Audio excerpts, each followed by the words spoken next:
എല്ലാ കൂട്ടുകാർക്കും നമസ്കാരം. സീരിയൽ മാനിയ വെറൈറ്റി സ്റ്റോറീസിന്റെ ഏറ്റവും പുതിയൊരു വീഡിയോയിലേക്ക് എല്ലാവർക്കും സ്വാഗതം. ഞാൻ എത്തിയിരിക്കുന്നത് കുടുംബവിളക്ക് സീരിയലിന്റെ നാളത്തെ സൂപ്പർ ഹിറ്റ് പ്രമോ വിശേഷമൊക്കെ ആയിട്ടാണ്. നേരെ നമുക്ക് സുമിത്രയുടെ നാളത്തെ കഥയിലേക്ക് പോയാലോ. അങ്ങനെതാ സുമിത്രയും അനിരുദ്ധും കൂടി സംസാരിക്കുകയാണ്. അപ്പം അനിരുദ്ധ് ചോദിക്കുന്നുണ്ട്, അമ്മ ശരിക്കും എവിടെ പോയതാണ്, അനന്യയെ കാണാൻ വേണ്ടി പോയതാണോ എന്ന് ചോദിക്കുമ്പം അതേപോലെ അമ്മ അവളുടെ അടുത്ത് പോയതാണ്, അവളെ കണ്ട് സംസാരിച്ചു, പക്ഷേ ഫലമൊന്നും ഉണ്ടായില്ല. അമ്മ എന്തിനു വേണ്ടിയാണ് എൻ്റെ അമ്മ മറ്റൊരാളുടെ മുന്നിൽ തല താഴ്ത്തുന്നത്? അതെനിക്ക് തീരെ ഇഷ്ടമുള്ള കാര്യമല്ല.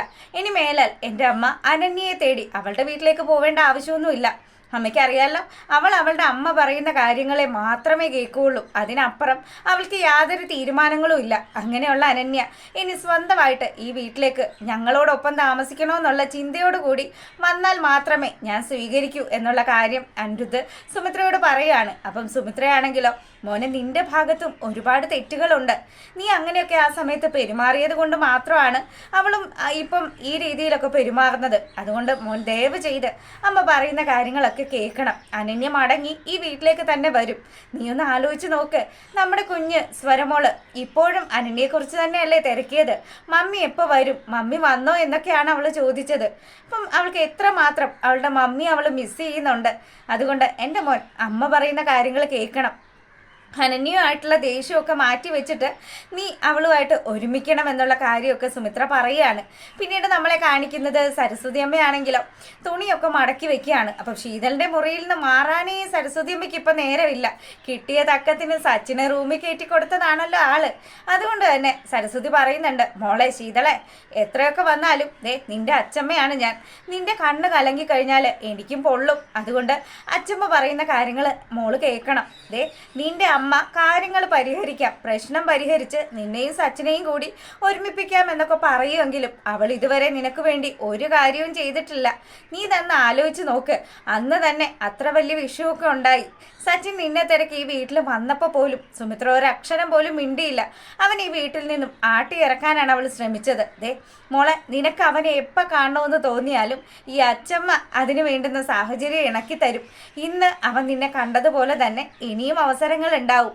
അതിനുവേണ്ടി നീ എന്നോടൊരു വാക്ക് പറഞ്ഞാൽ മാത്രം മതിയെന്നും പറഞ്ഞ് സരസ്വതി അമ്മ നമ്മുടെ ശീതളിനെ ഇങ്ങനെ പ്രോത്സാഹിപ്പിക്കുകയാണ്. അപ്പം ശീതളാണെങ്കിലോ ശരിക്കും പറഞ്ഞാൽ എന്ത് ചെയ്യണം എന്ത് ചെയ്യാൻ പാടില്ല എന്ന് പോലും അറിയാൻ പാടില്ലാത്ത ഒരു ആശയക്കുഴപ്പത്തിലാണ് പുള്ളിക്കാരി ഉള്ളത്. അങ്ങനെ അവർ സംസാരിക്കുകയൊക്കെ ചെയ്യുമ്പം നമ്മളെ കാണിക്കുന്നത് നമ്മുടെ പങ്കജിനെയാണ്. അപ്പോൾ പങ്കജാണെങ്കിലോ പൂജ ഇത്രമാത്രം മാറിക്കഴിഞ്ഞു. പൂജ ശരിക്കും പറഞ്ഞാൽ ഇപ്പം രഞ്ജിതയുമായിട്ട് ഒരുപാട് കണ്ടങ്ങ് ഇണങ്ങി ജീവിക്കുകയാണ്. അപ്പം ഉടനെ തന്നെ നമ്മുടെ പങ്കജ് പൂജയോട് ചോദിക്കുന്നുണ്ട്, പൂജ നമുക്ക് ഓഫീസിൽ പോകണ്ടേ? സമയം എന്തായെന്ന് പറഞ്ഞാ മമ്മി എന്തായാലും ഫുഡും കാര്യങ്ങളും ഒക്കെ ഓഫീസിലേക്ക് കൊടുത്തയക്കുമല്ലോ. പിന്നെ താൻ എന്തിനാ പേടിക്കുന്നത്? അത് സാരമില്ല പങ്കജ്, ഇതിപ്പം ആൻറ്റിയെ കുറച്ചൊന്ന് സഹായിച്ചു കഴിഞ്ഞാൽ അത് ആൻറ്റിക്ക് വലിയ സഹായം തന്നെയല്ലേ.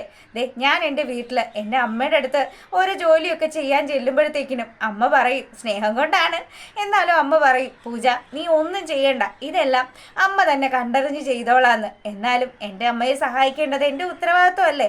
അതുകൊണ്ട് തന്നെ അതുപോലെ തന്നെ രഞ്ജിതാൻ്റെയും എനിക്ക് എൻ്റെ അമ്മയൊക്കെ പോലെ തന്നെയാണ്. അപ്പോൾ ഉടനെ തന്നെ പങ്കജ് ഇത് കേട്ടതും രഞ്ജിതെ അമ്മയെപ്പോലെ തന്നെയാണ് കാണുന്നതെന്ന് പൂജ പറയുകയൊക്കെ ചെയ്തല്ലോ.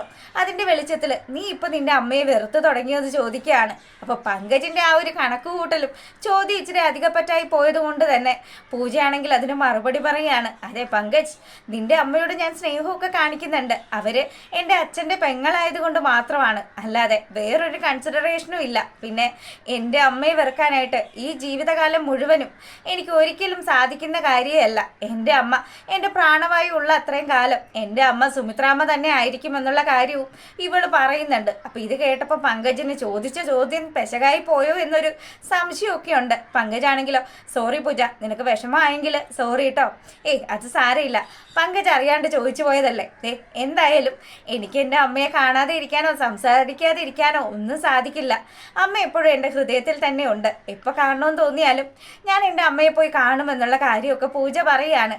അങ്ങനെ രണ്ടുപേരും വളരെ സന്തോഷിച്ച് ഓഫീസിലേക്ക് പോവുകയാണ്.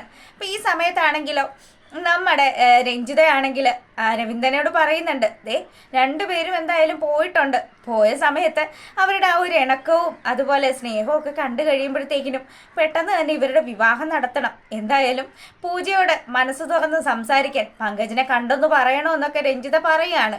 അപ്പം ഇവരുടെ ദുരുദ്ദേശങ്ങളൊന്നും നമ്മുടെ പൂജയ്ക്ക് അറിയാൻ പാടില്ലാത്ത അത്രയും കാലത്തോളം പൂജ ഇവരെ സ്നേഹം കൊണ്ട് മൂടും എന്നുള്ളൊരു വിശ്വാസമാണ് രഞ്ജിതയ്ക്കുള്ളത്. പക്ഷെ പൂജ ആരാ മുതൽ?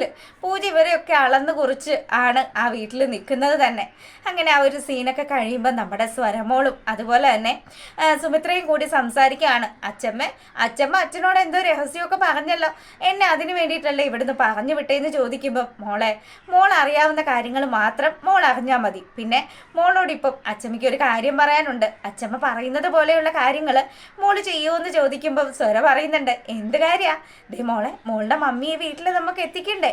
അതിന് വേണ്ടിയിട്ട് ചെറിയ കളികളൊക്കെ ഉണ്ട്. അപ്പം മോള് അച്ഛമ്മയുടെ കൂടെ നിൽക്കുമെന്ന് ചോദിക്കുമ്പോൾ ഡൺ എന്നും പറഞ്ഞ് കൊച്ചാണെങ്കിൽ ഇതാ സുമിത്രയ്ക്ക് കൈ കൊടുക്കുകയാണ്. പിന്നീടാണെങ്കിൽ നമ്മുടെ രഞ്ജിത ഓഫീസിൽ നിന്ന് മടങ്ങി വന്ന പങ്കജിനോട് സംസാരിക്കുകയാണ്. അപ്പോൾ പങ്കജിൻ്റെ അടുത്ത കാര്യങ്ങളൊക്കെ പറയുന്നുണ്ട്. മോനെ പങ്കജേ, ദേ എത്ര വന്നാലും ഇനി വെറും 4 മാസം മാത്രമായിരുന്നു നമ്മുടെ മുന്നിൽ ഉണ്ടായിരുന്നത്. അതിനി അധിക ദിവസങ്ങളില്ല. അതുകൊണ്ട് നീ ഒരു കാര്യം ചെയ്യണം. ഇവളുടെ പിറന്നാളിന് മുന്നേ പേപ്പറുകളെല്ലാം ഇവളുടെ അഡ്രസ്സിലേക്ക് അവരയക്കും. അയച്ചു കഴിഞ്ഞാൽ പിന്നെ കാര്യങ്ങൾ നമ്മുടെ കൈപ്പിടിയിൽ നിൽക്കില്ല. അതുകൊണ്ട് എത്രയും പെട്ടെന്ന് തന്നെ നീ അവളോട് നിന്റെ ഇഷ്ടം തുറന്ന് പറയണം. പറഞ്ഞാൽ മാത്രം പോരാ, അവളെ നീ താലി കെട്ടണം എന്നുള്ള കാര്യമൊക്കെ പറയുമ്പോൾ ഇതും കേട്ടുകൊണ്ട് നമ്മുടെ പൂജ അങ്ങോട്ട് വരികയാണ്. പൂജ കേട്ടതും നമ്മുടെ പങ്കജാണെങ്കിൽ തിരിഞ്ഞു നോക്കുമ്പം ദൈവമേ പൂജ. അപ്പോൾ പെട്ടെന്ന് തന്നെ പങ്കജും രഞ്ജിതയും കൂടി വിഷയം മാറ്റുകയാണ്. പൂജയാണെങ്കിൽ ഇത് നൈസായിട്ട് കേട്ടിട്ട് തന്നെയാണ് വരുന്നത്. എന്താണ് രണ്ടുപേരും കൂടി എന്തോ ഒരു ഗൂഢാലോചനയാണല്ലോ, എന്താ രഞ്ജിത ആൻറ്റി സംസാരിക്കുന്നതെന്ന് ചോദിക്കുമ്പോൾ ആൻറ്റി എന്ത് ഗൂഢാലോചന നടത്താനാണ്? പണ്ടത്തെ രഞ്ജിതയായിരുന്നെങ്കിൽ ഇതൊക്കെ പ്രതീക്ഷിക്കാം. പക്ഷേ ഇപ്പോൾ ആൻറ്റി മിസ് പെർഫെക്റ്റ് ആണെന്നുള്ള കാര്യം പറയുകയാണ്. അപ്പോൾ പെട്ടെന്ന് തന്നെ ഞാൻ ചുമ്മാ പറഞ്ഞതല്ലേ ആൻറ്റി എന്നും പറഞ്ഞ് നമ്മുടെ പൂജ രഞ്ജിതയെ ഒന്നങ്ങ് കെട്ടിപ്പിടിക്കുക. ആ കെട്ടിപ്പിടുത്തത്തിൽ പൂജ അത്യാവശ്യ കാര്യങ്ങളൊക്കെ മനസ്സിലാക്കി തന്നെയാണ്. അപ്പം എന്തായാലും തൻ്റെ അച്ഛൻ ഒളിപ്പിച്ച് വെച്ചിരിക്കുന്ന, തൻ്റെ അച്ഛനെ നഷ്ടപ്പെടാൻ കാരണമാക്കിയിട്ടുള്ള കാര്യങ്ങൾ, ആ തെളിവുകൾ അതെല്ലാം നേടിയെടുക്കുന്നതിന് വേണ്ടി തന്നെയാണ് പൂജ ഇവിടെ തമ്പടിച്ചിരിക്കുന്നത്. പക്ഷേ ഈ മന്ദബുദ്ധികളായിട്ടുള്ള രഞ്ജിതയുടെ മകനും ആ പൊട്ടൻ അരവിന്ദനും ഒന്നും ഈ സത്യങ്ങളൊന്നും അറിയുന്നേ ഇല്ല. അങ്ങനെ ആ ഒരു സീനൊക്കെ കഴിഞ്ഞപ്പോൾ നമ്മളെ കാണിക്കുന്നത് നമ്മുടെ സുമിത്രയും കൊച്ചുമകളും കൂടി അനന്യയുടെ വീട്ടുപടിക്കൽ എത്തിയിരിക്കുകയാണ്. അപ്പം വീട്ടുപടിക്കൽ എത്തിയ പാടെ തന്നെ സുമിത്ര പറയുന്നുണ്ട്, അച്ഛമ്മ പറഞ്ഞു തന്ന കാര്യങ്ങളെല്ലാം എൻ്റെ മോൾക്ക് ഓർമ്മയുണ്ടല്ലോ. എല്ലാം എനിക്ക് ഓർമ്മയുണ്ട് അച്ഛമ്മ പേടിക്കാതെ നില്ല. ദേ മമ്മിയെ നമ്മൾ ഇന്ന് ഇവിടുന്ന് കൂട്ടിക്കൊണ്ട് പോയിരിക്കും എന്നുള്ള കാര്യമൊക്കെ പറഞ്ഞ് രണ്ടുപേരും ഒന്നുകൂടെ ഷെയ്ക്കാൻ്റൊക്കെ കൊടുക്കുകയാണ്. അപ്പം പെട്ടെന്ന് ബെല്ലൊക്കെ അടിച്ചപ്പോഴത്തേക്കിനും നമ്മുടെ പ്രേമയാണ് ഇങ്ങനെ വലിയ സാരിയൊക്കെ കൊടുത്തു, അത്യാവശ്യം ആഭരണങ്ങളൊക്കെ അണിഞ്ഞ് ഇങ്ങോട്ട് ടിപ്പ് ടോപ്പിൽ വരിക. പെട്ടെന്ന് തന്നെ പുള്ളിക്കാരി വാതിൽ തുറന്നതും കാണുന്ന കാഴ്ച നമ്മുടെ സ്വരമോളെയും സുമിത്രയുമാണ്. അപ്പോൾ കൊച്ചിനെയും കൊണ്ടുള്ള വരവാണെന്ന് വിചാരിച്ച് പ്രേമ അങ്ങോട്ട് വർത്താനം പറയാൻ ചെന്നതും സ്വരമോളാണെങ്കിൽ അങ്ങ് ഇടിച്ചു കയറി ചെല്ലുകയാണ്.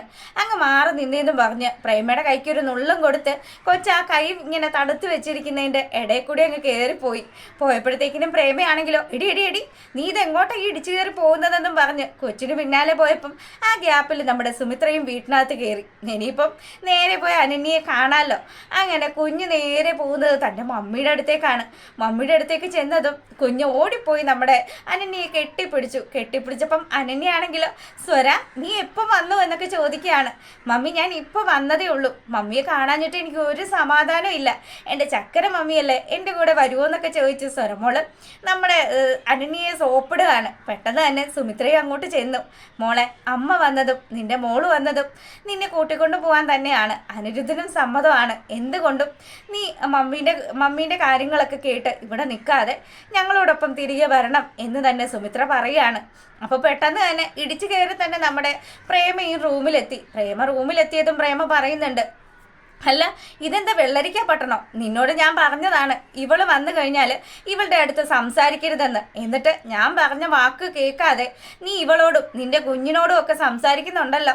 ദേ ഞാൻ പല കാര്യങ്ങളും ഉള്ളിലൊതുക്കിയാണ് നിൽക്കുന്നത് അനന്യ, ഞാനത് മുഴുവനും വിളിച്ച് പറഞ്ഞു കഴിഞ്ഞാൽ പിന്നെ നിനക്കറിയാമല്ലോ എന്നും പറഞ്ഞ് പ്രേമ നമ്മുടെ അനന്യയെ ചെറുതായിട്ടൊന്ന് ഭീഷണിപ്പെടുത്തുകയാണ്. അപ്പം അനന്യയാണെങ്കിലോ മമ്മി ഇത്രയും കാലം നിങ്ങൾ പറയുന്നത് കേട്ട് തന്നെയല്ലേ ഞാൻ ജീവിച്ചത്, എനിക്ക് എൻ്റെ മോളെ പിരിയാൻ പറ്റില്ല എന്നുള്ള കാര്യം മമ്മിക്ക് അറിയാവുന്നതല്ലേ. എടി അതിന് എന്നൊക്കെ പറഞ്ഞ് പ്രേമ ഇങ്ങനെ സംസാരിക്കുമ്പോഴത്തേക്കിനും സുമിത്ര അങ്ങ് ഇടപെട്ടു. സുമിത്ര പറയുന്നുണ്ട്, ഇവള് എൻ്റെ മകൻ്റെ ഭാര്യയാണെങ്കിൽ ഇവളെ ഞാൻ ഈ വീട്ടിൽ നിന്ന് കൂട്ടിക്കൊണ്ടു പോയിരിക്കും. അവൾക്ക് വരാൻ താല്പര്യമുണ്ട്. പിന്നെ നിങ്ങൾ എന്തിനാ പ്രേമ സ്വന്തം മകളുടെ ജീവിതം ഇങ്ങനെ കുട്ടിച്ചോറാക്കുന്നത്? മകളും മകനും അതുപോലെ അവരുടെ കുഞ്ഞും ഒക്കെ കൂടി ഹാപ്പി ആയിട്ട് ജീവിക്കുന്നത് കാണാനല്ലേ നമ്മൾ ഈ പ്രായത്തിൽ ആഗ്രഹിക്കേണ്ടത്. നിങ്ങൾ ചെയ്തു കൂട്ടുന്നത് എന്താണ്? നിങ്ങൾ മകളുടെ ജീവിതം തകർത്ത് മകൾക്ക് വേറൊരു ജീവിതം ഉണ്ടാക്കി കൊടുക്കാനാണ്. പക്ഷേ അതൊരിക്കലും അനന്യയ്ക്ക് സന്തോഷമുള്ള കാര്യമൊന്നും അല്ല എന്നും പറഞ്ഞ് മാസ് ഡയലോഗുകളൊക്കെ അടിക്കുമ്പോഴത്തേക്കിനും നമ്മുടെ പ്രേമ അതിൽ മൂക്കും കൊത്തി വീണു. ഇനിയിപ്പോൾ പ്രത്യേകിച്ച് രക്ഷയൊന്നുമില്ല, പ്രേമ കൊച്ചമ്മ പെട്ട് നിൽക്കുകയാണ്. ഇപ്പം ഇതൊക്കെ കാണിച്ചുകൊണ്ടാണ് നാളത്തെ കുടുംബവിളക്കിൻ്റെ പ്രമോ വിശേഷമൊക്കെ വന്നിട്ടുള്ളത്. ആദ്യമായിട്ട് കാണുന്ന കൂട്ടുകാരാണെങ്കിൽ നിങ്ങൾക്ക് ഇഷ്ടപ്പെട്ടാൽ ദയവ് ചെയ്ത് ഒന്ന് സബ്സ്ക്രൈബ് ചെയ്ത് വെച്ചേക്കണേ. നമ്മുടെ കൂടുതൽ വ്യൂവേഴ്സ് കാണുന്നുണ്ട്, പക്ഷേ അവരാരും അങ്ങ് സബ്സ്ക്രൈബ് ചെയ്യുന്നില്ല. നിങ്ങൾക്ക് ഇഷ്ടപ്പെട്ട് കഴിഞ്ഞാൽ ഒന്ന് സബ്സ്ക്രൈബ് ചെയ്യും, അത് നമുക്കൊരു ഹെൽപ്പാണല്ലോ. അപ്പം ഓക്കെ, എല്ലാവർക്കും നല്ലൊരു സായാഹ്നമൊക്കെ ആശംസിച്ചുകൊണ്ട് വീഡിയോ വൈൻഡപ്പ് ചെയ്യാണ്. താങ്ക്